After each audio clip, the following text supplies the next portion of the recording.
Andžio Neikšanso ir Peterio Dzirkalco pergalė rugsėjo 25 dieną vainikuotas Latvijos ralio čempionatas. Šiemet ralio čempionatą sudarė 7 etapai. Už čempionų šį kartą finišavo Janis Feldmanis važiuojantis su Andris Jese.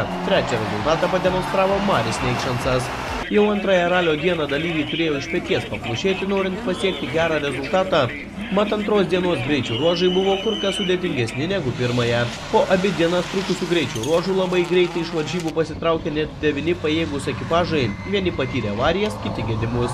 N4 klasės lentelė išsidėstė kiek kitaip. Tretieji liko Janis Vorobjovs ir Guntar Zicans, antroji vieta atiteko Mariui Neikšansui, o pirmąją vietą čia vėl iškovojo Mario brolis Andis. A+ įskaitą laimėjo Janis Feldmanis, kuris trasoje pilotavo R4 kategorijos automobilį. Staigmeną pateikė Vytautas Baranauskas su Mindaugu Čepuliu, pelnė aukščiausią apdovanojimą 2 varomųjų ratų klasėje.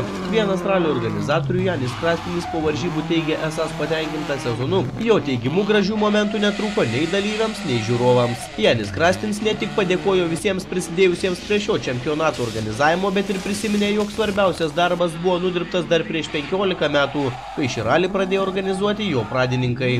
Taigi arčiau prie ekranų kviečiame tuos, kuriems paskutinio Latvijos ralio čempionato etapo gyvai pamatyti nebuvo galimybės.